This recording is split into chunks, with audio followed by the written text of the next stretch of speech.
Mike Tyson earned $400 million in his lifetime. $400 million. That is not a misprint. He was the youngest heavyweight champion in boxing history. He fought in front of millions. He was feared by every man on the planet who stepped into a ring. He had mansions, private jets, Bengal tigers as pets, and a gold bathtub. And by 2003, he was broke. Not just broke, in debt. Owing more than $30 million to the tax authorities, to creditors, to people he could not even remember borrowing from. How does a man earn $400 million and end up with nothing? That question kept a former journalist named Morgan Housel awake for years. And the answer he found was not about boxing, not about managers stealing money, and not about bad luck. The answer was about something far more invisible and far more dangerous.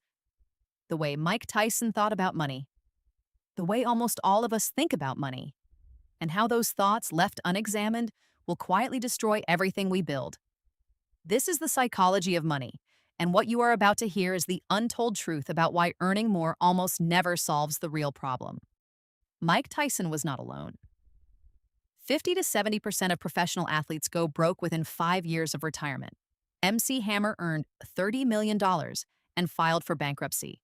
Nicolas Cage earned $150 million in his career and lost almost all of it. These are not unintelligent people. These are not careless people. These are people who were never taught the one thing that matters more than how much you earn. How to behave with money when the pressure is off, the emotions are high, and nobody is watching. Morgan Housel opens his book with a truth that sounds simple, but will rearrange the way you see every financial decision you have ever made. He says, nobody is crazy. When Mike Tyson grew up in Brownsville, Brooklyn, he had nothing. Absolute poverty, danger around every corner. Money, when it arrived, felt like survival. Not a resource to be managed. A feeling of safety that needed to be experienced immediately. So when $400 million arrived, his brain did not treat it like a long-term asset. It treated it like the thing that finally made the fear go away. And the way you make fear go away is by spending, by filling the space that scarcity left behind. Your financial behavior is not random. It is a direct response to the life you have lived, the environments you survived, the version of money your childhood taught you to believe in. Before you judge anyone's financial decisions, including your own, understand that every choice made perfect sense given the experiences that shaped it. This is not an excuse. It is a diagnosis. And you cannot fix what you refuse to understand. Now, here is the concept that would have changed Mike Tyson's life if anyone had explained it to him at age 20. Housel calls it never enough. At the peak of his career, Mike Tyson was earning $70 million per fight. $70 million for one night. And he spent faster than he earned. Not because he was stupid, because nobody had ever taught him that the goalpost moves, that human beings are neurologically wired to adapt to every new level of wealth and immediately begin wanting more. Psychologists call this hedonic adaptation. The gold bathtub stops feeling special after 6 months. The mansion feels ordinary after a year. The private jet becomes a Tuesday. And so you need something bigger, something more extreme, something that recreates the original feeling of arrival, and you keep spending to chase it. And the spending always outpaces the earning. Always. The people who escape this trap are not the ones who earn more. They are the ones who decide in advance before the money arrives what enough looks like. Not enough to be comfortable. Not enough to impress anyone. Enough. A number. A life. A feeling that you have decided is the destination and that you will not move beyond simply because you can. Mike Tyson never defined enough. And so nothing was ever enough. Let us talk about compounding. Because this is the concept that separates the people who build wealth from the people who display it.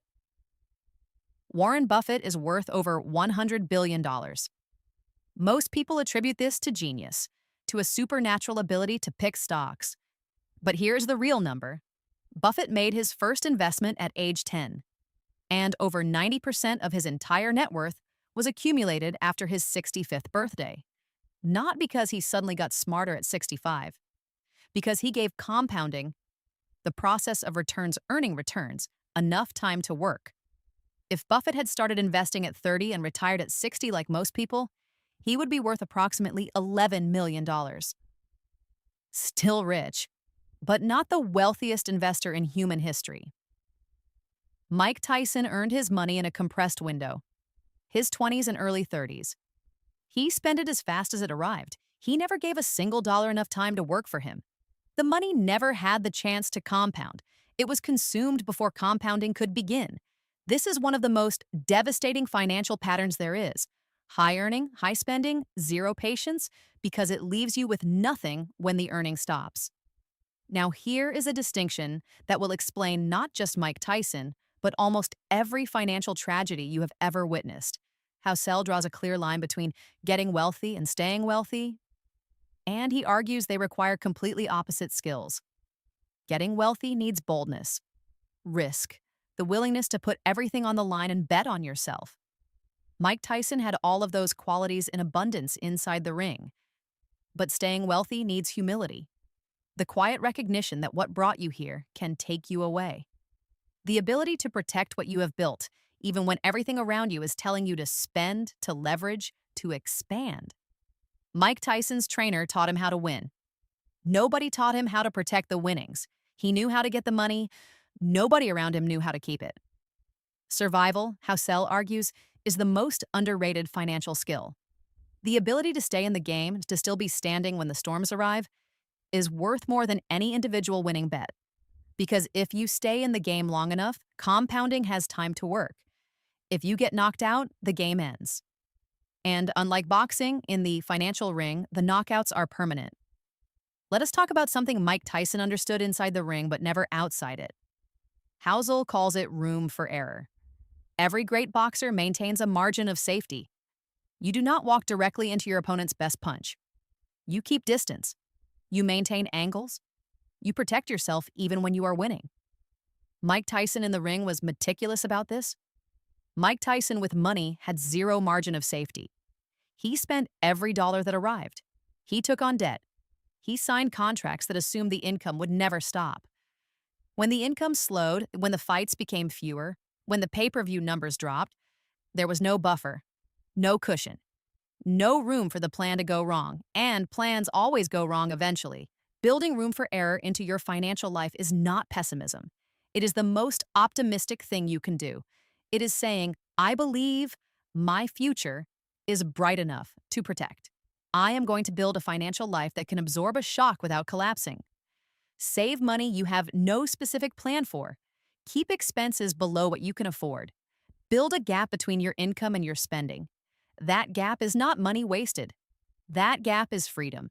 That gap is the thing that keeps you standing when the unexpected arrives. Here is one more idea from Housel that cuts straight to the heart of everything Mike Tyson got wrong.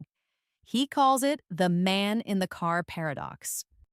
When you see someone arrive in a $60,000 car, you do not think about that person. You think about yourself.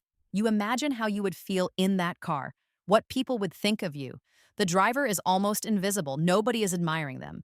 They are admiring the object and projecting themselves onto it. Mike Tyson bought cars, mansions, and tigers because he believed that visible wealth would earn him the lasting respect and admiration he never received growing up. But the admiration is always for the object, never truly for the person.